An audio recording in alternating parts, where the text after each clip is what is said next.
On the banks of the Nile, a mystery rises in stone. Pyramids that mirror the stars, temples that hum with forgotten mathematics, and a civilization that seemed to appear fully formed, as if guided by hands older than history itself. Egypt was not a beginning, it was a remembrance. Long before the pharaohs, legends speak of another world, Atlantis, a golden age drowned in cataclysm, yet not entirely erased. Its survivors carried fragments of their wisdom across oceans, fragments that would one day awaken in the sands of Egypt. Plato called it a warning. Egyptian priests called it memory, and the monuments still whisper it today. Precise alignments, impossible construction, myths that reach across the sea to a sunken land. What if Egypt's greatest achievements are not isolated miracles, but echoes of a world lost? What if hidden within the stone of Giza lies the shadow of Atlantis, waiting for those with eyes to see? Tonight, we follow the forbidden thread that binds these two civilizations together. Atlantis and Egypt, a secret continuum they never wanted us to uncover.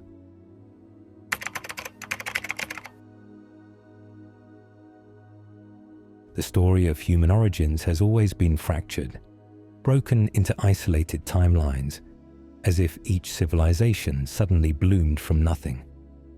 Egypt, we are told, was one such miracle.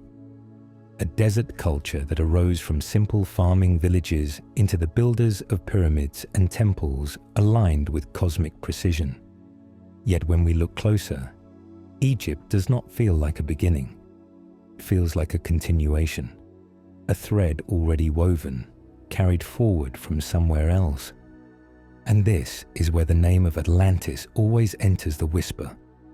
Across time, scholars and seekers have noticed the echoes. Plato, in his dialogues, Timaeus and Critias, relayed the tale of a powerful island civilization passed down through Solon, who in turn had heard it from Egyptian priests in the Temple of Sighs. These priests told him that Atlantis was real, a mighty power that fell in a single day and night of catastrophe. The priests insisted Egypt remembered because Egypt was one of the receivers of Atlantean knowledge. This is no coincidence, for even in myth, the line between Atlantis and Egypt is not broken. It is one continuous flow. Look at the monuments. The Great Pyramid of Giza is aligned so perfectly with the cardinal directions that even modern compasses falter in comparison. The Sphinx gazes eternally east, toward the rising of Leo thousands of years ago, a marker of a time before Egypt's official timeline even begins. Graham Hancock and Robert Bovell, among others, have pointed to these alignments as fingerprints of an older inheritance, a blueprint that Egypt preserved rather than invented. And it is here that the whispers return. If Egypt inherited this wisdom, then who were the teachers? Legends from both sides of the Atlantic speak of the same memory. A flood that erased a golden age. The Sumerians called it the deluge. The Bible speaks of Noah, and the Egyptians told of Zep-Tepi, the first time, when gods walked with men before catastrophe reshaped the earth. These are not separate myths. They are fragments of one story, Atlantis. And Egypt, far from being isolated, may have been chosen as its new cradle. Notice too the figure of Thoth, the Egyptian god of wisdom, who is said in the Emerald Tablets to be an Atlantean priest-king who guided survivors to the Nile after the fall. His role as architect of knowledge, scribe of the gods, and keeper of hidden chambers under Giza ties Egypt back to Atlantis in ways that history books refuse to acknowledge. Could it be that Thoth is not just a god of myth, but the memory of a living Atlantean sage? The forbidden link between Atlantis and Egypt persists because it is undeniable. The evidence lies in the geometry of stone. in the star maps etched above, in the continuity of myths carried across oceans and ages. Egypt did not rise alone. It rose as the child of Atlantis, carrying fragments of a lost golden age that refused to die. And so long as the pyramids stand, the whisper remains. Atlantis still lives through Egypt. The memory of Atlantis begins not with triumph, but with its fall. Plato's account, preserved in his dialogues Timaeus and Critias, speaks of a mighty island empire that once flourished beyond the Pillars of Hercules, what we now call the Strait of Gibraltar. Its lands were rich, its people advanced in architecture, astronomy, and governance. Atlantis, according to Plato, was blessed by the gods themselves, descended from Poseidon. For a time, harmony reigned, but then came corruption, ambition, and the slow unraveling of a civilization that had once been the envy of the world. What follows is one of humanity's oldest and most enduring cautionary tales. The Egyptian priests of Sais, who told Solon this story, insisted that while other cultures had forgotten the Great Flood, Egypt had not. The Nile had preserved its people when oceans rose and swallowed entire kingdoms. They remembered that Atlantis fell in a single day and night of catastrophe. Imagine the sky torn open by fire, the earth quaking beneath temples of crystal and gold, and waves taller than palaces devouring all that stood before them. This was no ordinary storm.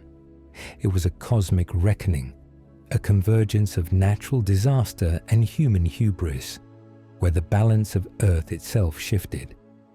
Modern scholars like Ignatius Donnelly in the 19th century, and later explorers such as Graham Hancock, have pieced together geological clues of cataclysms near the end of the last ice age, around 11,600 years ago. This date is not arbitrary.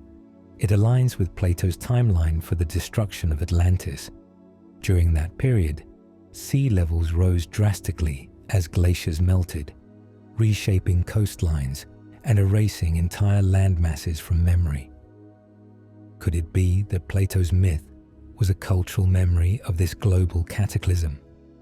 Civilizations were not simply erased by water, but by the silence that followed, as survivors scattered across the earth. What survived, however, was not only people, but knowledge.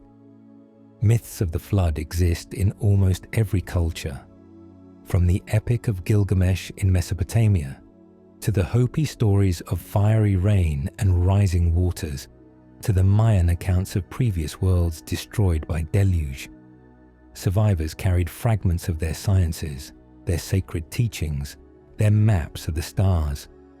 They became wanderers, teachers, and bringers of light to younger tribes. The Egyptians spoke of Zep-Tepi, the first time, when gods descended to teach humanity the arts of writing, architecture, and astronomy. Were these gods truly divine? Or were they the last of the Atlantean priesthood, bearing the remnants of a fallen golden age? In this way, Atlantis did not fully die. It was reborn in fragments, in the stories etched into stone, in the myths preserved by memory, in the sudden appearance of advanced knowledge in lands that should not have possessed it.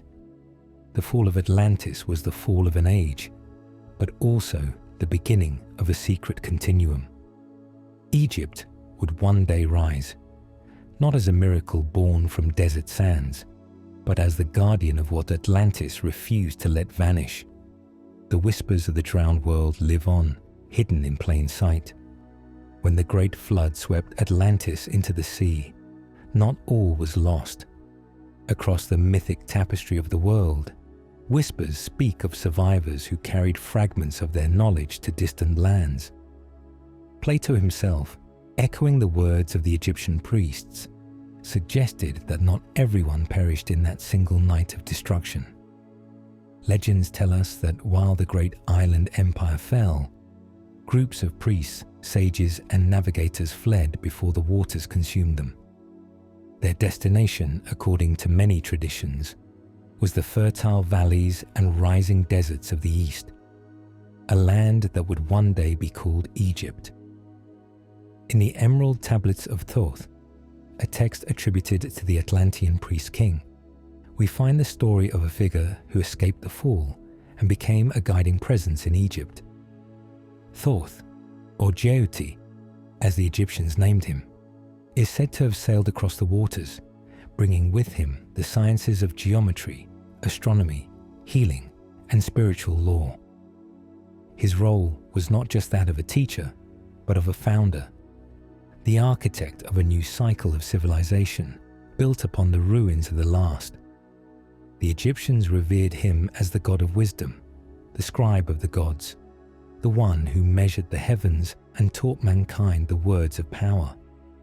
Yet when viewed through the lens of Atlantis, he may have been no myth at all, but a living memory of a survivor carrying the light of a drowned world. Accounts from Central and South America echo this theme.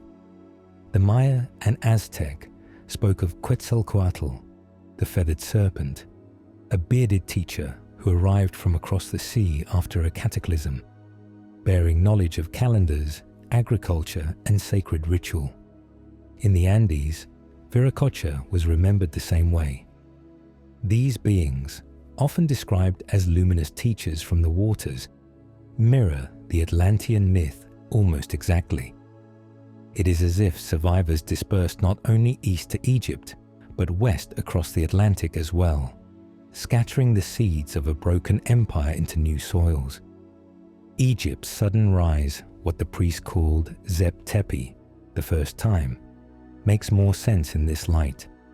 Cultures typically evolve slowly, building on generations of trial and error. But Egypt appears on the stage of history already complete, with writing systems, monumental architecture, and a sophisticated understanding of astronomy. How could this have emerged fully formed unless it had been inherited from an earlier tradition? Hancock, Bovell, and other researchers argue that this inheritance points directly back to Atlantis, its survivors becoming the hidden architects of Egypt's sacred science. Even the myths of the Sphinx speak of a time before dynasties, when it was built as a marker of memory, facing east toward a constellation that rose 12,000 years ago. If true, it would place its origin at the very threshold of Atlantis' destruction. Could it be that the Sphinx itself was commissioned by survivors, not only as a guardian of Egypt's mysteries, but as a monument to the world they lost? The legend of Atlantean priests traveling east is more than story. It is the bridge between two great civilizations, one destroyed, one rising. And if we listen closely to the stones of Giza, we hear their voices still. The survivors who refuse to let memory drown. The Nile has always been called the lifeblood of Egypt, a river that flows from the heart of Africa into the Mediterranean, bringing with it the floods and silts that made life possible in a barren desert. Yet when historians trace the rise of Egyptian civilization along its banks, the story does not unfold gradually as one might expect. Unlike Mesopotamia, where villages grew slowly into cities, Egypt appears in the archaeological record as if summoned fully formed. Writing, monumental architecture, agricultural mastery, complex religion, astronomy, and statecraft all appear almost simultaneously. This sudden flowering has long puzzled scholars. How could a desert culture leap so quickly into one of the most advanced civilizations on Earth? Mainstream Egyptology offers a cautious explanation. The Nile created a predictable rhythm of floods that allowed stable farming, which then supported rapid cultural growth. But even this reasoning does not explain the sheer magnitude of Egypt's early achievements. The Step Pyramid of Djoser, dated to around 2600 BCE, already demonstrates advanced engineering. Within just a few centuries, the Great Pyramid of Giza rises, a structure aligned to true north with a precision of 3/60 of a degree. To place this in perspective, it would be nearly impossible to achieve such accuracy without advanced instruments. How could such precision emerge so early without a visible trail of incremental development? This is where the whispers of a hidden inheritance emerge.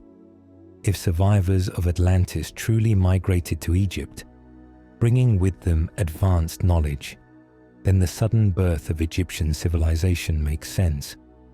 The Egyptians themselves pointed backward to a time before dynasties, a period they called Zep Tepi, the first time, when gods walked the earth and established the principles of order.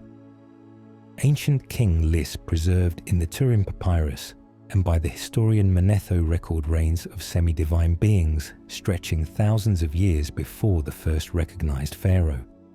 To the Egyptians, their civilization was not new. It was a rebirth. Geological studies also deepen the mystery. Scholars like Robert Schoch have argued that the Sphinx bears signs of water erosion, suggesting it was carved not in the arid desert of 2500 BCE, but thousands of years earlier, when heavy rains last fell in the region. If true, it would date Egypt's most enigmatic monument back to the end of the last ice age, around 10,000 BCE, precisely the time Atlantis is said to have fallen. Once again, the timelines converge, and the possibility arises that Egypt's roots stretch far deeper than we are told. The Nile's mysterious birth may therefore not be a birth at all, but a continuation, a river that became the stage for the replanting of a lost golden age. Egypt's brilliance was not a sudden miracle of desert farmers. It was the awakening of knowledge carried across oceans and remembered in stone. This is why Egypt rose suddenly, not because it invented civilization from nothing, but because it remembered what the world had nearly forgotten. From the first moment you step into the ruins of ancient Egypt, you are met not only with stone, but with sky. The pyramids and temples were never simply monuments to the dead, nor mere centers of ritual. They were maps, precise alignments of heaven and earth. The ancient builders wove the language of the cosmos into their architecture, creating a mirror of the stars upon the ground. This obsession with stellar alignment has led many to wonder if Egypt was preserving something older than itself, perhaps an inheritance of celestial knowledge passed down from the priests of Atlantis. Consider the Giza Plateau. The three great pyramids are not randomly placed. They mirror the stars of Orion's belt, offset just enough to match the heavenly pattern. Robert Bauval's Orion correlation theory demonstrates how the pyramids align perfectly with this constellation, while the Nile itself echoes the course of the Milky Way. This is not mere coincidence. It suggests that the builders of Giza sought to recreate the heavens on Earth, a sacred landscape designed to reflect cosmic order. What kind of culture places such emphasis on the stars, unless they are carrying forward a memory that their destiny was written above? The Temple of Dendera adds further weight. Its ceiling preserves the famous zodiac of Dendera, a star map carved in stone that shows the constellations with remarkable accuracy. Though its surviving copy is from the Ptolemaic period, scholars believe the design itself was inherited from a far more ancient tradition. Likewise, the Temple of Karnak is aligned to the solstices, the rising and setting of the sun at key points in the year. The Temple of Abu Simbel, dedicated to Ramses II, is constructed so that twice a year the sun's rays pierce the inner sanctuary, illuminating statues deep within. This was not architecture alone.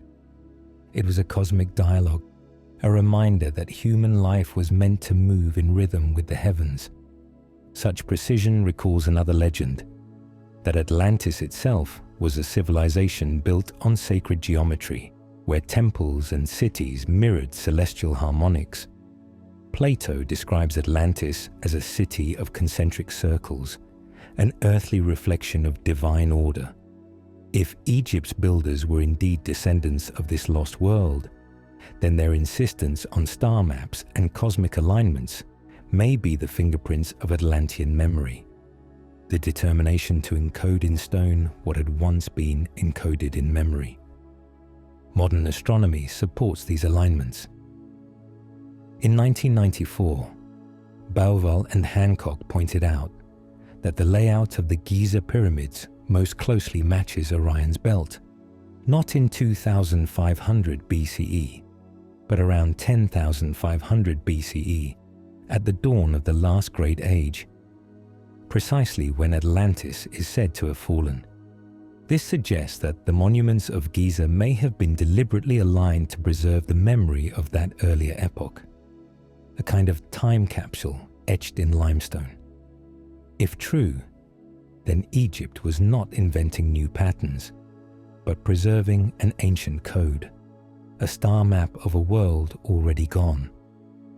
The temples and pyramids remind us that the Egyptians were not just builders, but astronomers and keepers of cosmic time. Their monuments speak a language that is older than dynasties, a language of stars.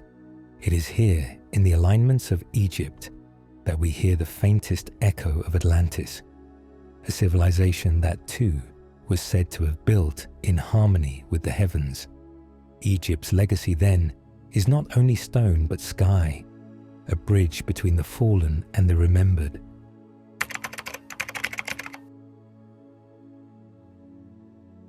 The Great Pyramid of Giza has stood for over 4,000 years, and yet even today, its construction defies full explanation. At nearly 480 feet tall, with a base covering 13 acres, it was the tallest structure on Earth for millennia. But its size alone is not what astonishes. What truly unsettles modern engineers and scholars alike is its impossible precision. Aligned almost perfectly to true north, the pyramid's deviation is only a fraction of a degree. To put this into perspective, even with today's advanced tools, achieving such accuracy across a structure of this scale would be a staggering challenge. How could ancient builders, without compasses or satellites, achieve a feat so flawless? Each of the pyramid's blocks weighs between 2 and 80 tons, quarried miles away and transported across the desert. The joints between stones are so fine that a sheet of paper cannot pass through them. Some casing stones, polished to mirror-like smoothness, were fitted with such accuracy that the seams are thinner than a human hair. The base itself is leveled to within less than an inch, across a span of over 700 feet. Engineers such as Mark Lehner and architects who have studied the site often admit that reproducing this achievement with modern equipment would require immense resources and still might not reach the same standard. And yet, we are told this was the work of Bronze Age tools and copper chisels. More mysterious still is the pyramid's relationship with mathematics and the natural world. Its proportions encode pi and the golden ratio, constants not formally discovered until thousands of years later. The pyramid's height and base ratio reflect the curvature of the Earth, while its alignment to true north suggests astronomical observation of an incredibly advanced order. In his book, Fingerprints of the Gods, Graham Hancock argued that the Great Pyramid is not simply a tomb but a message in stone, a repository of knowledge inherited from a civilization older than Egypt itself. Alternative researchers have pointed out another remarkable detail.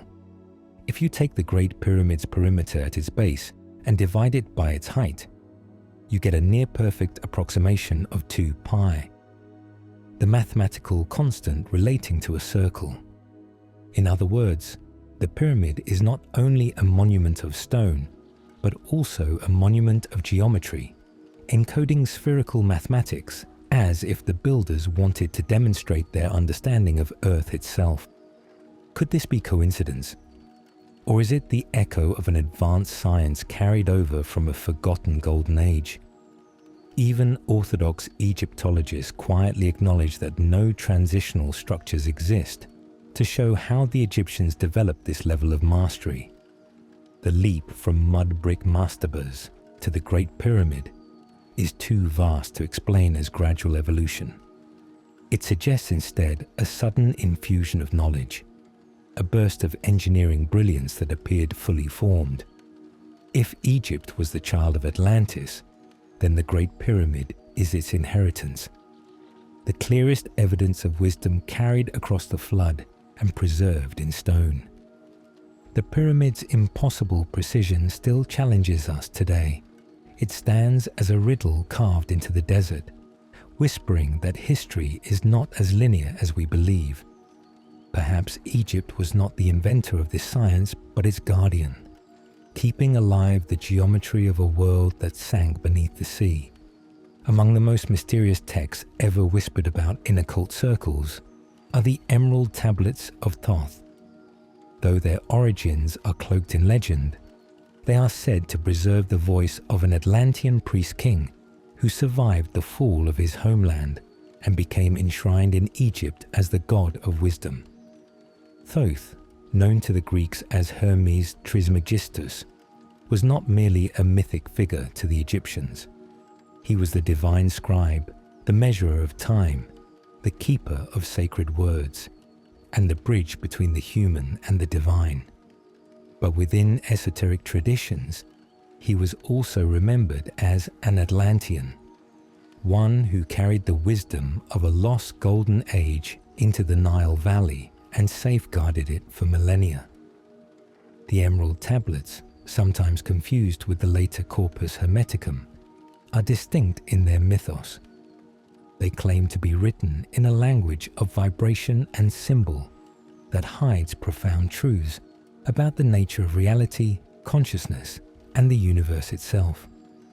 In the tablets, Thoth speaks of his journey from Atlantis, of traveling east after the cataclysm, and of establishing the mystery schools that would shape Egypt's priesthood and pharaonic initiation rites. He speaks of the Hall of Amenti, a hidden chamber deep beneath the earth where he and other initiates could transcend death itself, entering into cycles of renewal while guarding the flame of wisdom until humanity was ready to receive it again. What makes the Emerald Tablets so compelling is their blend of mystical poetry and practical instruction. They speak of the laws of vibration, of the unity of all things within the one mind, of the cycles of rebirth and the immortality of the soul. Phrases such as above, so below, central to Hermeticism, echo through their verses, linking the heavens and the earth, the microcosm and the macrocosm. These are not the inventions of primitive superstition. They are sophisticated teachings on energy, consciousness, and the structure of reality. Teachings that seem more aligned with modern quantum physics than with Bronze Age religion. Esoteric scholars such as Paul Foster Case and modern interpreters like Doreel have treated the Emerald Tablets as literal remnants of Atlantean gnosis, while mainstream historians dismiss them as later forgeries or mystical allegories. The power of their message continues to resonate. If indeed Thoth was an Atlantean survivor, then the tablets represent more than myth. They are the preserved record of a lost civilization's wisdom, encoded in Egyptian myth, to shield it from destruction. It is no coincidence that the figure of Hermes Trismegistus became central to the Renaissance revival of science, alchemy, and philosophy. The Hermetic tradition sparked the flowering of ideas that would shape the modern world, carrying forward the flame of Atlantis through Egypt, Greece, and beyond. Every age that rediscovers the Emerald Tablets seems to stand at the threshold of transformation, Their survival suggests that the ancients succeeded in their mission: to hide wisdom beneath names and symbols, waiting for those with eyes to see and ears to hear. The Emerald Tablets remind us that Egypt was not only a land of stone and sun, but also a library of spirit. Within its myths, Atlantean wisdom was carefully veiled, never destroyed, only disguised. And so long as seekers continue to search, the voice of Thoth still speaks, carrying the resonance of Atlantis into every age of awakening. The Great Sphinx of Giza has stood as an enigma for thousands of years, its silent gaze fixed eternally to the east, toward the rising sun. At over 200 feet long and 70 feet high, carved from a single outcrop of limestone, it is the largest monolithic statue on Earth. Yet despite its size and prominence, the truth of its origin remains shrouded in mystery. Official Egyptology dates the Sphinx to around 2500 BCE, attributing it to Pharaoh Khafra of the 4th dynasty. But evidence suggests that the Sphinx is far older than the dynasties, perhaps older than Egypt itself. A monument not of pharaohs, but of memory. The first clue lies in its weathering. In the early 1990s, geologist Robert Schoch of Boston University examined the erosion patterns on the body of the Sphinx. What he found was startling. The deep vertical fissures and rounded profiles were consistent not with wind and sand erosion, but with heavy rainfall. Yet the last time Egypt experienced sustained rainfall of that magnitude was between 7,000 and 10,000 BCE, long before the rise of dynastic Egypt. If Schoch is correct, then the Sphinx predates Egyptian civilization by millennia, placing its construction closer to the time of Atlantis' supposed destruction.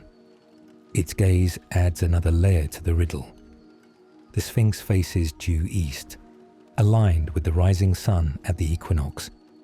But when the skies are rewound using astronomical software, a remarkable pattern emerges. Around 10,500 BCE, the very epoch associated with Atlantis' fall, the constellation of Leo rose on the horizon at dawn during the spring equinox. The Sphinx, with its leonine body, would have stared directly at its celestial counterpart in the heavens. This suggests not only that the Sphinx is older than the dynasties, but that it was deliberately placed as a marker of cosmic time, linking earth and sky in a memory of the first time. Legends preserved in the Inventory Stela, a later inscription, also hint that the Sphinx was revered as ancient even in the time of Khufu and Khafre. The text describes how the pharaohs restored the Sphinx rather than built it, acknowledging that it belonged to an earlier age. If Egypt inherited monuments already standing in the desert, then the Sphinx may be a remnant of an older, forgotten civilization. Could it be a relic of Atlantean survivors, carved as a sentinel to guard their knowledge and point back to their homeland across the sea? Esoteric traditions certainly believe so. In the lore of the Hall of Records, it is said that beneath the Sphinx lies a hidden chamber containing the archives of Atlantis, scrolls, maps, and crystals preserving the story of the lost world. Though no definitive excavation has revealed such a chamber, seismic surveys in the 1990s did detect anomalies beneath the Sphinx's paw, suggesting hollow cavities waiting to be explored. Egypt's authorities have long denied further investigation, fueling speculation that something extraordinary lies beneath. The Sphinx remains more than stone. It is a riddle carved into the desert, a guardian whose silent gaze holds the weight of memory. If its age is truly 12,000 years old, then it may be the single greatest link between Atlantis and Egypt, a sentinel of the old world, staring east toward a sunken homeland and reminding us that history is far older than we have been told. Every culture carries in its memory the scar of a flood.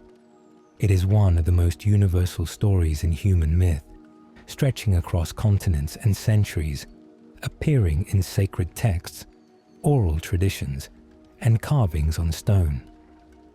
Egypt is no exception. Hidden within its myths are echoes of a deluge that nearly erased the world, a catastrophe that resonates with Plato's tale of Atlantis and the great destruction said to have consumed it. These stories are not isolated. They are fragments of a shared human memory, stitched together across civilizations, pointing back to a singular event that reshaped the earth. The Egyptians spoke of Zep-Tepi, the first time, an age when the gods walked among men.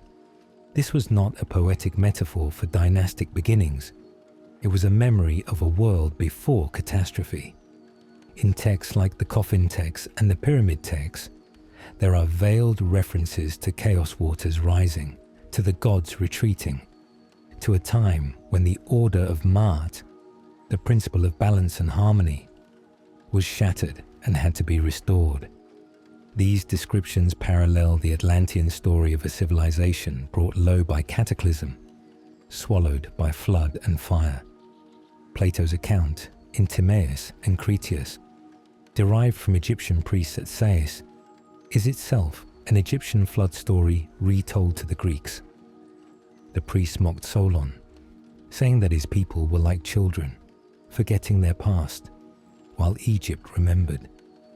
They spoke of many destructions, cycles of fire and water that periodically cleansed the earth, but most vividly, they described one great flood that erased Atlantis and reshaped the ancient world.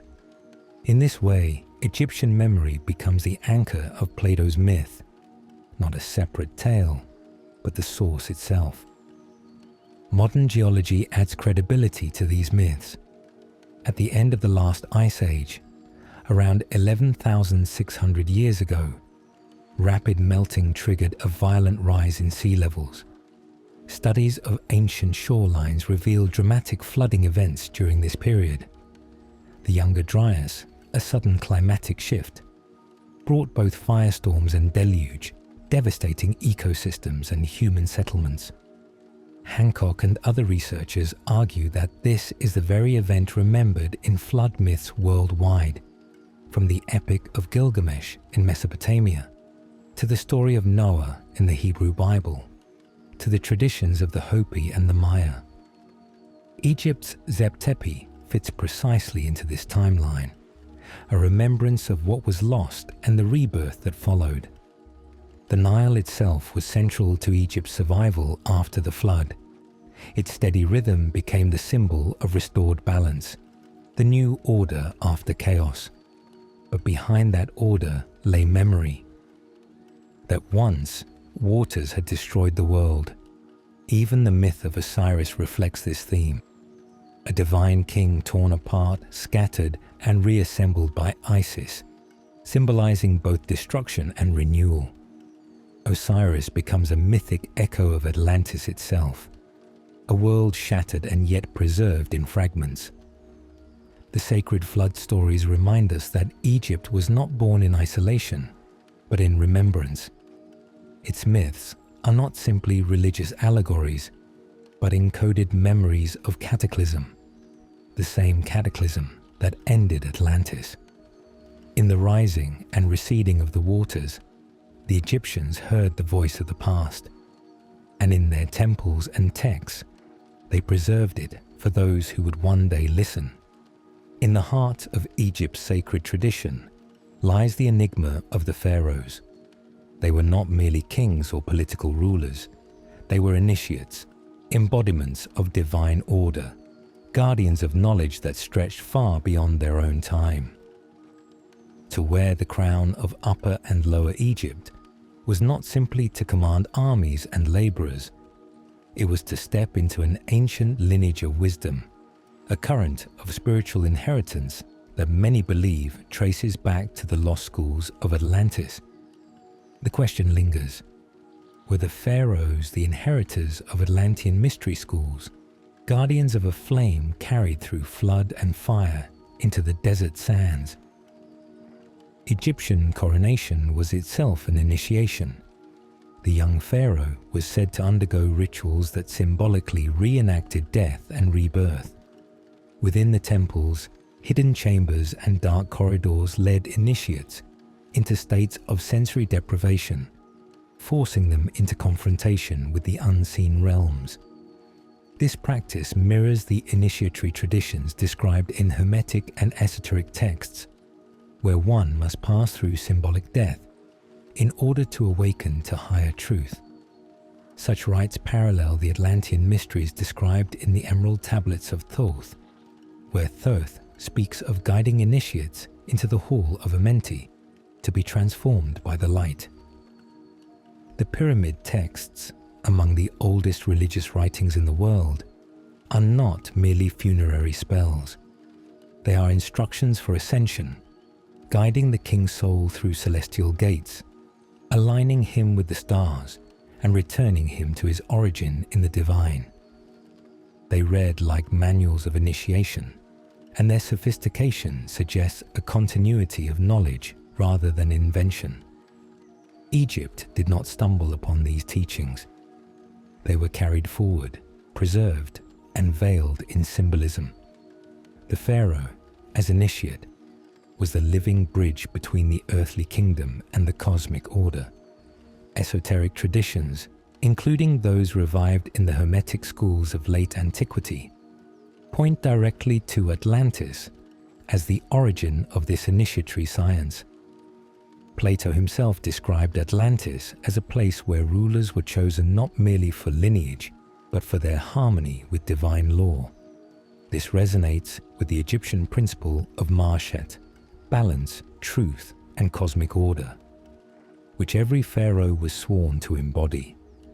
The crown was not just a symbol of authority, but of responsibility to uphold a wisdom older than the Nile itself. Researchers like Shwala de Lubitsch, who studied the Temple of Luxor in detail, noted that Egyptian architecture encodes the stages of initiation, with temples functioning as living textbooks of spiritual transformation. Each hall, each chamber, corresponded to a phase of awakening, a path not unlike what esoteric sources claim was once taught in Atlantis. If Atlantis was indeed a civilization of mystery schools, then Egypt became its sanctuary, where the curriculum continued under new symbols and gods. The pharaohs were thus more than rulers of a nation. They were the guardians of a lineage, initiates who bore the weight of an ancient curriculum designed to align humanity with the stars. Their rituals were not empty performances, but the continuation of a sacred science inherited from a world that had drowned. When a pharaoh entered the inner sanctum, robed in white, crowned with gold, he stepped not only into Egypt's throne, but into Atlantis's forgotten memory.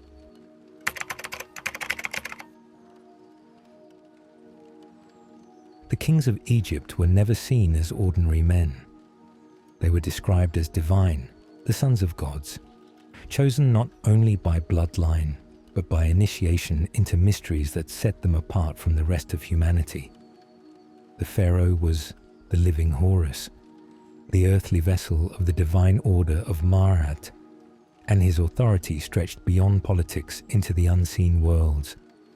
This blending of kingship and priesthood has long puzzled scholars, but when seen through the lens of Atlantis, it begins to take on a deeper meaning.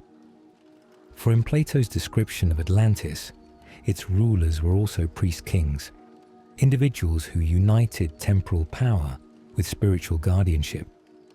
Could it be that Egypt inherited not only Atlantean science, but also its model of rulership?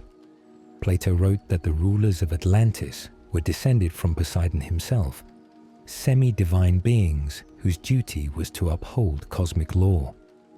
Their downfall came when they abandoned this balance, succumbing to greed and corruption. In Egypt, however, the pharaoh was bound by ritual and tradition to maintain alignment with Maat. truth, balance, and harmony. Each pharaoh was not free to rule as he wished. He was obligated to embody divine order. This emphasis on the sacred dimension of kingship suggests continuity with a system older than Egypt, one that had once thrived in Atlantis. The genealogies of Egyptian rulers further hint at something more than human. Ancient king lists, such as those preserved by Manetho and the Turin Papyrus, record a time before the dynasties, when shining ones and followers of Horus reigned for thousands of years. These priest kings, half divine and half human, bridged the world of the gods and the world of men. Their reigns were measured not in decades, but in centuries, suggesting they were remembered less as men and more as initiates or immortals. Some researchers argue these were the Atlantean survivors who established themselves in Egypt after the flood, embedding their bloodlines into the foundation of pharaonic rule. The story of Osiris further supports this theme. Osiris was remembered as a civilizing king who brought agriculture, law, and sacred order to Egypt before being murdered and resurrected. This myth can be seen as an allegory of Atlantean kingship, a ruler from the old world, bringing wisdom to the new, dying in catastrophe, and living on through successors. The pharaohs, as sons of Osiris, may have been claiming descent, not only from a god, but from a remembered Atlantean figure who had once ruled in flesh and blood. Even physical evidence raises questions. Studies of some ancient mummies, particularly those of the Amarna dynasty, reveal unusual cranial shapes and genetic anomalies. While mainstream science hesitates to draw conclusions, esoteric researchers suggest that these features hint at preserved bloodlines stretching back to the priest kings of Atlantis. To the Egyptians, the pharaoh was not chosen only by birth, but by the sanctity of his line, a lineage believed to connect him to divine ancestors from another age. Thus, the kings of Egypt were more than monarchs. They were continuations of a model first seen in Atlantis, rulers who carried the mantle of both priest and king, guardians of both the throne and the temple, bound to maintain cosmic order.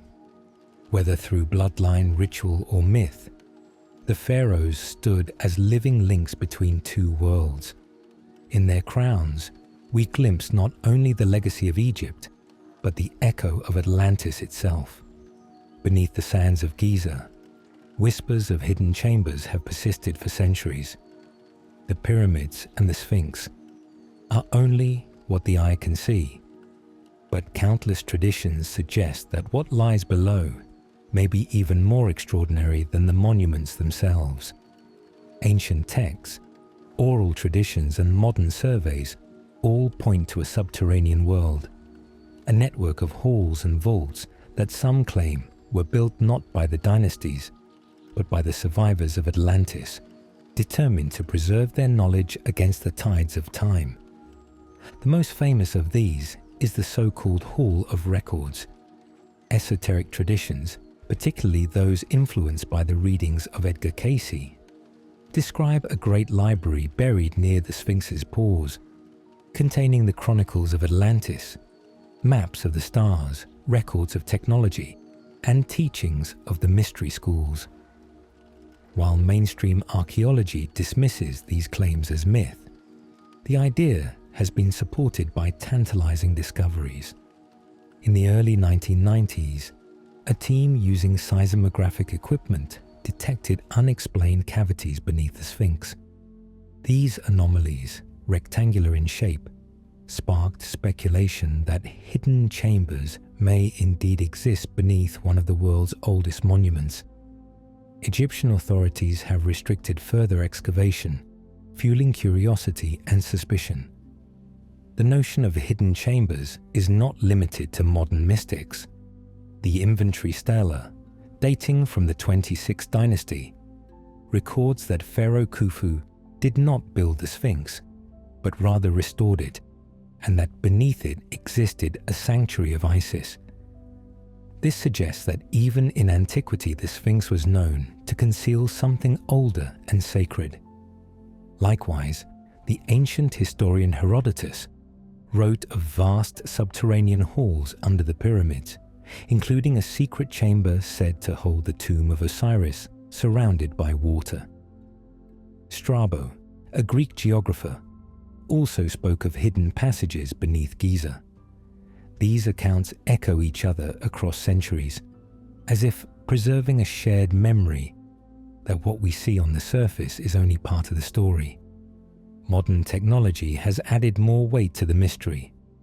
Ground-penetrating radar surveys conducted in the late 20th century revealed anomalies beneath both the Great Pyramid and the Sphinx enclosure. While official explanations remain vague, researchers like Dr. Zahi Hawass have acknowledged the presence of tunnels and cavities, though their significance remains contested. Why has so little been revealed, despite decades of exploration? To some, the silence itself suggests that what lies beneath could rewrite history, connecting Egypt not to its own dynastic narrative, but to something far older. If survivors of Atlantis carried their wisdom to Egypt, it would make sense for them to preserve it in the safest way possible. In chambers beneath eternal monuments, guarded by stone lions and pyramids aligned with the stars. These would not simply be tombs, but time capsules designed to remain sealed until a future age when humanity was ready to receive the knowledge again. The forbidden chambers of Giza are thus more than archaeological speculation. They are symbols of memory deliberately hidden beneath the desert, reminders that Egypt's greatest secrets may not lie in what stands above the sands, but in what still sleeps below them. Numbers have always carried a sacred resonance, and in the monuments of Egypt, those numbers speak a language that seems far older than dynasties. When one studies the Great Pyramid, the temples, and the ancient texts, patterns emerge that reveal a grasp of mathematics not only advanced for its time, but strangely timeless. These patterns appear not as isolated curiosities, but as deliberate choices encoded into stone, as if the builders were leaving behind messages meant to be read across ages. When compared with the descriptions of Atlantis given by Plato and echoed in esoteric traditions, the parallels are too striking to ignore. The Great Pyramid offers the clearest example. Its base perimeter divided by its height produces a value remarkably close to 2 pi, suggesting an intentional relationship between linear and circular geometry. This is not an accident of stonework. It is evidence of precise planning, of a culture that understood the mathematical constants governing both earth and sky. Its slope angle of about 51.85 degrees is almost identical to the value derived from the golden ratio, a proportion that recurs in nature, art, and architecture across cultures. How did ancient Egyptians come to encode such knowledge in their first monumental construction, unless it was inherited?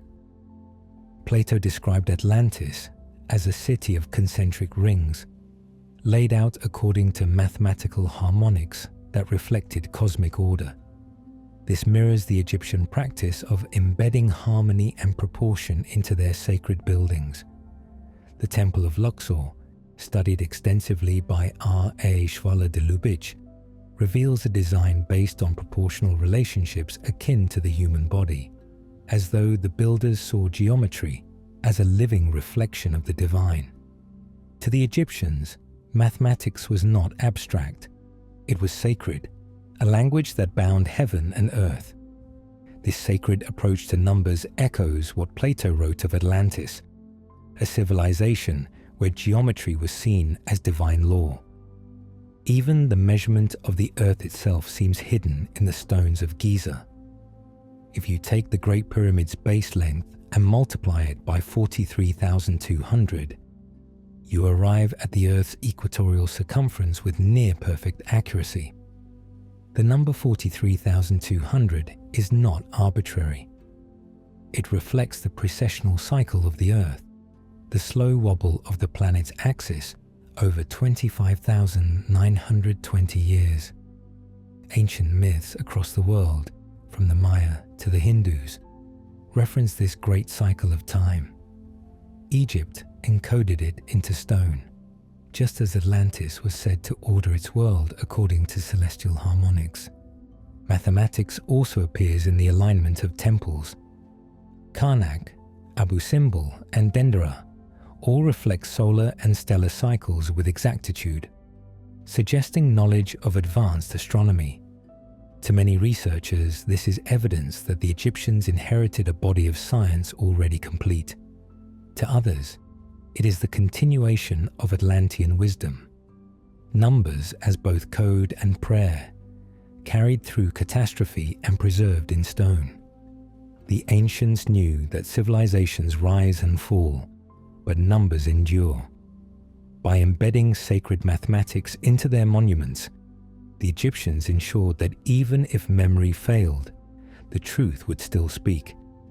What we see in Egypt is not the invention of numbers, but the preservation of a code, one that links back to a golden age that the world remembers as Atlantis.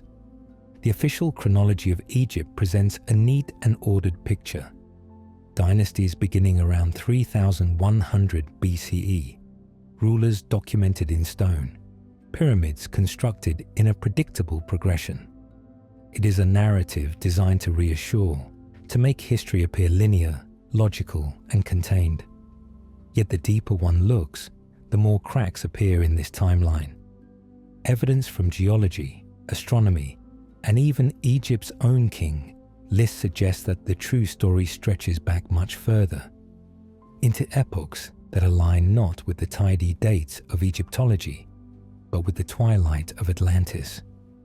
The hidden timeline is not a conspiracy of imagination, but the silence of history reshaped to fit an official mold.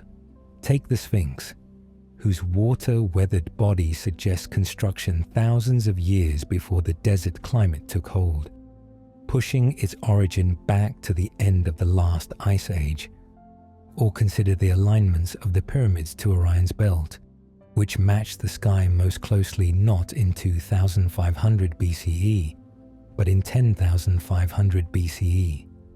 These anomalies do not fit within the accepted chronology. Instead of adjusting the timeline, scholars often dismiss the evidence, protecting the orthodox story. But if taken seriously, they suggest Egypt's origins stretch back to the very era of Atlantis' fall. The Egyptians themselves preserved records of much earlier rulers. The Turin Papyrus, though fragmentary, lists kings who reigned for thousands of years before Menes, the first official pharaoh. Manetho, the Egyptian priest historian writing in the 3rd century BCE, described reigns of gods, demigods, and spirits of the dead ruling Egypt long before dynasties began. These beings, remembered as the Shemsu-Hor, the followers of Horus, may have been memories of Atlantean survivors, their reigns folded into myth because they did not fit the later narrative. The erasure of this deeper past may not have been accidental. To maintain political authority, dynastic rulers needed to assert themselves as the originators of civilization, not the inheritors of something older. By condensing history, they placed themselves at the beginning of order, the first bringers of law and structure. The deeper, stranger timeline, one that stretched back into cataclysm and contact with lost civilizations, was buried beneath layers of myth. Modern archaeology follows in the same footsteps, constructing a model that emphasizes Egypt as self-contained, emerging from primitive farming villages into sudden brilliance. Yet the suddenness is never explained. If we accept the possibility of an older inheritance, of wisdom carried from a destroyed world, the pieces fall into place. The leap in technology, the sophisticated mathematics, the precise astronomy, all point to a legacy older than Egypt itself. The hidden timeline matters because it reveals that Egypt was not an isolated miracle. It was a rebirth, a continuation of knowledge that survived the flood. To accept this truth would be to admit that history is not linear, that civilizations rise and fall in cycles, and that what we call beginnings are often continuations. Egypt's official chronology erases the older truth not because the evidence is absent, but because the implications are too vast. For if Egypt remembers Atlantis, then the story of humanity is far older and far stranger than we have been told. Energy was never a separate concept for the ancients.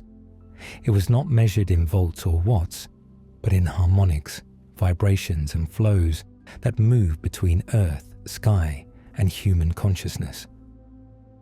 In the myths of Atlantis, Plato describes a civilization whose temples and cities were constructed with extraordinary materials, metals like orichalcum, crystalline structures, and concentric designs that seem to suggest the harnessing of natural forces. Atlantis, according to esoteric traditions, did not rely on crude fuels. It drew power from the earth itself, from the resonance of stone, water, and the cosmic field. If this knowledge survived the flood, then Egypt's monuments may be its most enduring expression. Pyramids and obelisks standing not only as symbols, but as instruments of a forgotten science. The Great Pyramid, when examined beyond its function as a tomb, presents anomalies that hint at energetic purposes. Within its chambers, the dimensions resonate with frequencies that correspond to acoustic harmonics. Christopher Dunn, in the Giza power plant, argued that the pyramid functioned as a resonant machine, designed to harness the natural vibrations of the earth. The granite used in its core contains quartz, a crystal capable of piezoelectric effects, producing energy under pressure. Could the pyramid have acted as a giant oscillator, amplifying Earth's vibrational fields? The precision of its design suggests more than symbolic intent. It suggests engineering. Obelisks, too, demand reconsideration. Carved from single blocks of granite, polished to perfection, and often capped with a pyramidion once covered in electrum. They rise like frozen beams of light. Egyptologists describe them as symbols of the sun god Ra, but their form and material hint at something more. Quartz-rich granite is a conductor of energy, and the shape of the obelisk itself focuses and directs force upward. In modern terms, they resemble antennas, devices designed to channel resonance between heaven and earth. Could these towering monoliths have served as transmitters of subtle energies, aligning temples with cosmic harmonics? Even the layout of temples such as Karnak and Luxor appears to reflect energetic principles. Schwaller de Lubitsch, in his exhaustive studies, described these temples as living structures, encoding the flow of life force through their architecture. Corridors, chambers, and pylons were arranged like the organs of a body, designed not only for ritual, but for the regulation of spiritual and energetic currents. This mirrors the Atlantean principle that architecture was not separate from life. It was a vessel of energy, shaping both environment and consciousness. What survived in Egypt may therefore be echoes of a science once widespread in Atlantis, a science that understood stone not as dead matter, but as living resonance, a science that saw energy not as a commodity to be burned, but as a frequency to be tuned. The pyramids, the obelisks, the temples, all may be remnants of a sacred technology that harnessed Earth's natural forces for purposes we barely understand. If Atlantis mastered the science of energy, Egypt carried it forward in stone. The monuments still hum with it, whispering to those who listen. They are not only memorials of the past, but instruments of memory, reminders that the ancients once walked with power we have forgotten.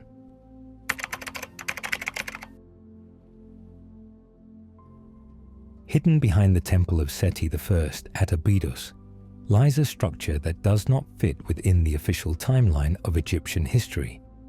Known as the Osirian, it is a subterranean temple built of cyclopean granite blocks so massive that some weigh more than 60 tons.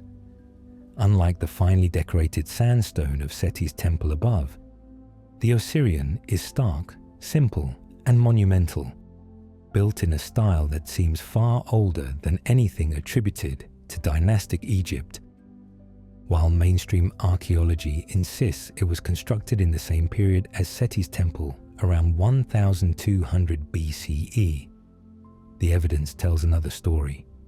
Its weathering, its megalithic construction, and its design all suggest it belongs to an epoch much earlier, perhaps to a time when Atlantis was still a memory carried by survivors.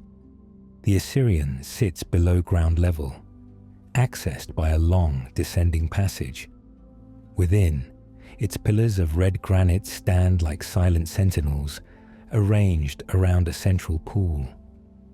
Water fills the chamber even today, leading some to speculate that it was deliberately connected to underground springs. In Egyptian mythology, Abydos was the cult center of Osiris, the god of death and resurrection. To build such a structure as a watery, hidden sanctuary seems symbolic of the underworld itself. Yet beyond symbolism, the Osirian's construction methods point to knowledge that appears out of place. Archaeologist Flinders Petrie, who examined Egyptian sites extensively in the late 19th century, was struck by the Osirian's resemblance to megalithic sites outside Egypt, such as Stonehenge and the temples of Malta. Its use of unadorned colossal granite blocks contrasts sharply with the artistic and religious architecture of Seti's time. Graham Hancock and John Anthony West have argued that the Osirian predates dynastic Egypt by thousands of years, pointing to erosion patterns that suggest exposure to heavy rainfall, conditions that last occurred at the end of the Ice Age. If true, the Osirian could be over 10,000 years old, making it one of the oldest surviving megalithic structures on Earth. Its purpose remains mysterious. Some believe it was a symbolic tomb of Osiris, others that it was an initiatory chamber for mystery school rites. The presence of water, combined with its deep subterranean setting, suggests a space designed to alter consciousness, a place of immersion, death, and rebirth. This mirrors descriptions of Atlantean temples said to harness natural forces, where water and stone were combined to create states of resonance. The Osirian, with its stark geometry and elemental design, feels more like an Atlantean relic than a product of New Kingdom Egypt. Even Egyptian tradition seems to acknowledge its antiquity. Seti I built his elaborate temple not over the Osirian, but beside it, as if honoring an older structure he could not claim as his own. The fact that his temple celebrates Osiris while the Osirian rests quietly beneath suggests continuity, that the later Egyptians were revering, not originating, a sacred site that had always belonged to deeper memory. The Osirian stands as one of Egypt's most compelling anomalies, a megalith whose age and style defy its assigned chronology. It whispers of a past where monumental stone was laid not with copper chisels, but with techniques now forgotten. Perhaps it is not Egyptian at all, but Atlantean in origin, a surviving fragment of a lost world preserved beneath the sands of Abydos. Atlantis lives on, not in ruins we can visit, but in the memory of words passed across ages. The most famous account comes from Plato, writing in the 4th century BCE. In his dialogues Timaeus and Critias, he describes a mighty island empire that existed beyond the Pillars of Hercules, rich in resources and advanced in knowledge. According to him, Atlantis fell in a single night and day of catastrophe, swallowed by the sea. For centuries, scholars have debated whether Plato was recounting allegory or history, yet he insisted his tale was not his invention. He said he heard it from his ancestor Solon, who had traveled to Egypt 2 centuries earlier. Solon, the great lawgiver of Athens, visited the city of Sais in the Nile Delta, where he spoke with priests of the goddess Neith. These priests, custodians of immense records, told him a story that the Greeks themselves had long forgotten. They said there had been a great war thousands of years earlier, in which Athens fought against Atlantis, and though Athens prevailed, both civilizations suffered in the end when catastrophe struck. The priests chided Solon, saying that the Greeks were like children, their history destroyed by periodic floods and fires. Egypt, protected by the Nile, remembered what others had lost, and in their memory, Atlantis was real. Plato preserved this account with meticulous detail, describing not only Atlantis's geography and politics, but also its spiritual decline. He wrote that at first the Atlanteans were noble. Their kings descended from Poseidon, living in harmony with divine law. But as they grew greedy and corrupted, their society fell out of balance. This theme mirrors Egyptian notions of Ma'at, the balance between truth, justice, and cosmic order. When Ma'at is abandoned, chaos inevitably follows. Atlantis' destruction becomes not only a historical event, but a moral lesson preserved by the priests of Egypt. This transmission of memory is crucial. The Egyptians saw themselves as guardians of history, preserving records that stretch back through cycles of catastrophe. Their king lists, some extending tens of thousands of years into the past, support the idea that they remembered far more than conventional timelines allow. In their temples and myths, echoes of Atlantis resound. The very concept of Zep Tepi, the first time, when gods walked the earth before disaster reshaped it, aligns closely with Plato's vision of a golden age undone by cataclysm. Modern historians often treat Plato's story as allegory, yet the precision of his account, the dimensions of Atlantis, the description of its concentric rings, its wealth in metals, its global influence, feels like memory, not mere symbolism. When we consider that he was transmitting what Solon learned from Egyptian priests, the weight of authenticity deepens. These were not idle myths, but fragments of history preserved by a culture that prided itself on continuity. Atlantis in myth and memory is more than a lost city. It is a bridge between civilizations, carried by Egyptian priests to Solon, from Solon to Plato, and from Plato to us. It reminds us that even when worlds vanish beneath the sea, their stories remain. And in those stories, whispered through Egypt, Atlantis refuses to die. The image of the serpent is one of the most enduring symbols in human culture. In Egypt, the serpent was both feared and revered, from Apophis, the embodiment of chaos, to Wadjet, the protective cobra on the brow of Pharaoh. But hidden beneath these myths is a deeper layer, one that esoteric traditions identify as the Serpent Brotherhood, a secret lineage of initiates said to carry forward the wisdom of Atlantis. Across cultures, serpents symbolize knowledge, transformation, and the coiling energy of life itself.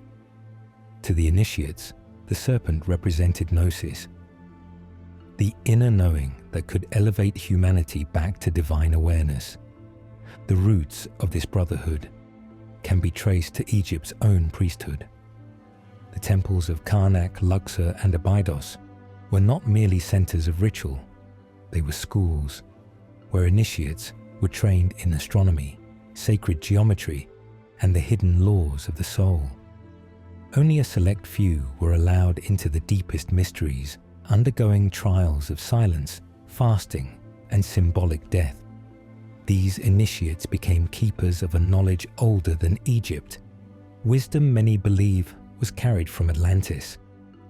Esoteric sources, including the Hermetic writings and the Emerald Tablets of Thoth, describe the continuation of Atlantean teachings through hidden brotherhoods who veiled their knowledge in myth and symbol. The serpent, coiled and waiting to strike, became their sigil of transformation. In Plato's account of Atlantis, the downfall of that civilization came when rulers lost their connection to divine law. The survivors who fled east were said to establish schools of wisdom, passing on fragments of their science. Some researchers, such as Manly P. Hall in The Secret Teachings of All Ages, suggest that the Serpent Brotherhood preserved these fragments, hiding them in Egypt's temples and transmitting them through initiation rites. Their aim was not to spread knowledge widely, but to protect it, ensuring that it survived ages of ignorance, awaiting a time when humanity was ready to receive it again. The serpent, as a symbol of gnosis, appears not only in Egypt, but in Sumer, India, and Mesoamerica. The Hindu Kundalini, the coiled serpent at the base of the spine, represents dormant spiritual energy waiting to awaken. In Mesoamerica, Quetzalcoatl, the feathered serpent, was remembered as a bringer of wisdom after a great flood. These parallels suggest a shared origin. Survivors of Atlantis, scattering across the globe, carrying with them the symbol of the serpent as a sign of their brotherhood. Egypt's temples were one node in this network, a sanctuary where the flame of Atlantean gnosis continued to burn. Even today, esoteric traditions trace their lineage back to these hidden orders. The Hermetic schools of Alexandria, the Rosicrucians, the Freemasons, all claim to preserve fragments of ancient wisdom inherited from Egypt.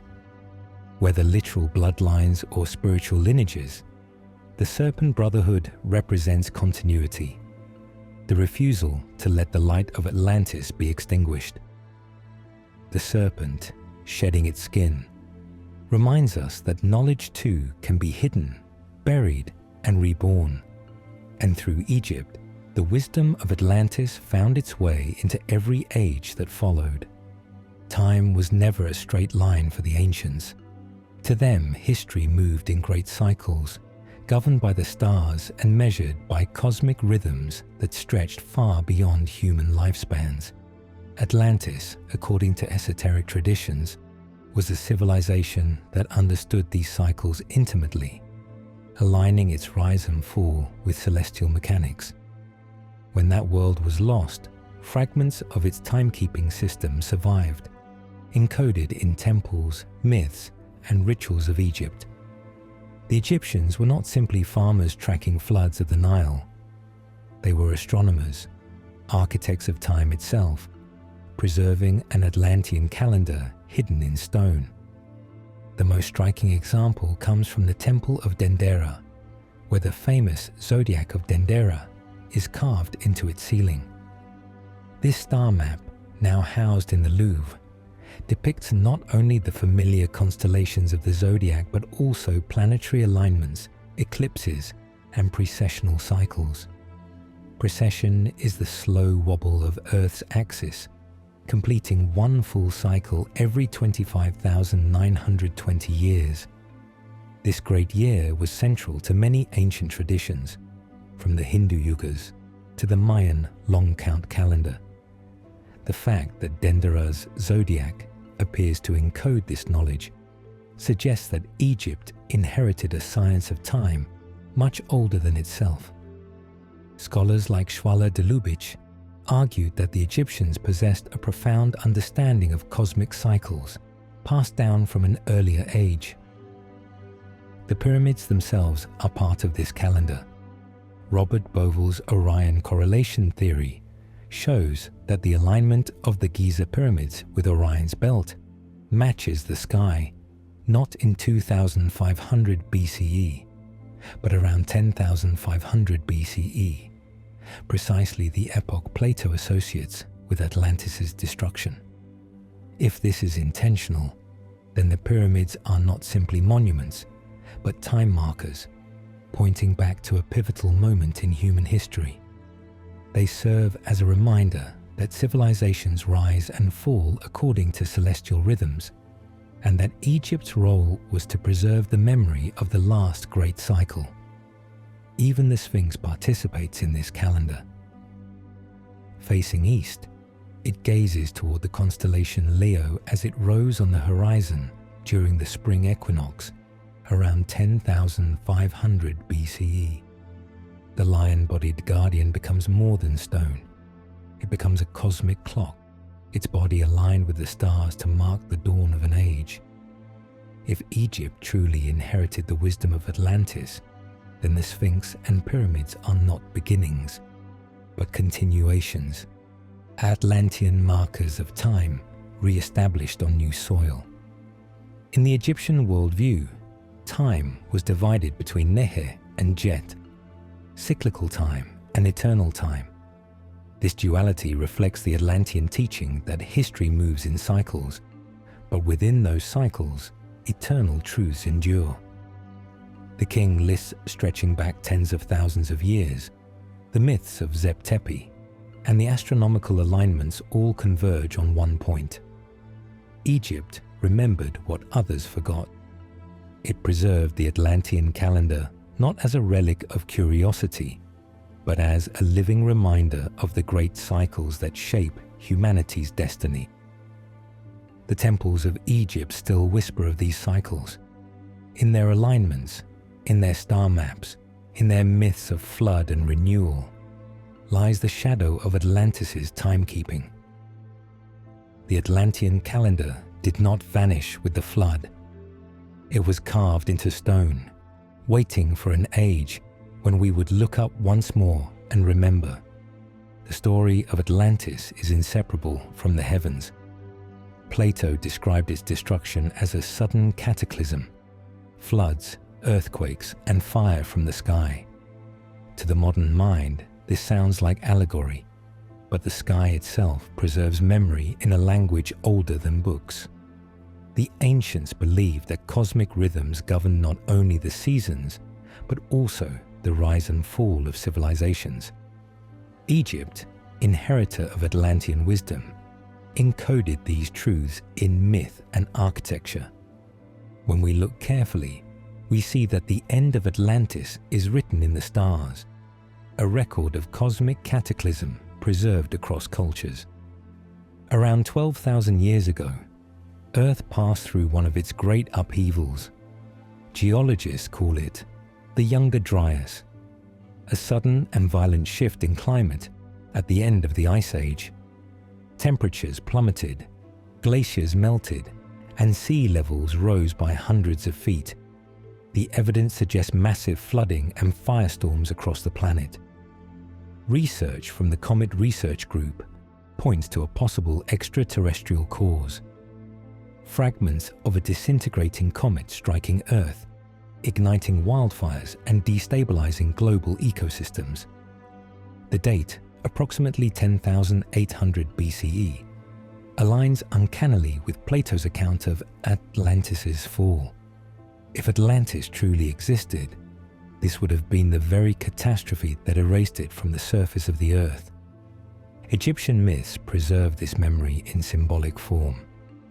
The tale of Zep Tepi speaks of a first time, destroyed by chaos, after which the gods retreated and order had to be restored. The story of the sun god Ra battling the serpent Apophis, who emerges each night to swallow the light, reflects not only cosmic struggle, but memory of disaster from the heavens. These myths are more than allegories of good and evil. They are veiled accounts of cataclysms that shaped human history. The serpent, chaotic and fiery, becomes a symbol of comets and cosmic intrusions that bring both destruction and renewal. The alignment of Egypt's monuments also speaks to this memory.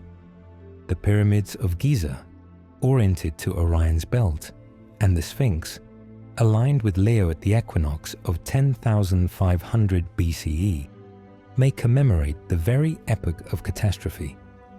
Robert Schoch's geological studies of the Sphinx suggest water erosion dating to this same period, reinforcing the idea that Egypt's greatest monuments were designed as markers of cataclysmic time. If survivors of Atlantis carried their wisdom east, encoding their memory into stone, then the monuments of Egypt are both tomb and testimony, a warning to future generations that what happened once could happen again. Other cultures echo the same message.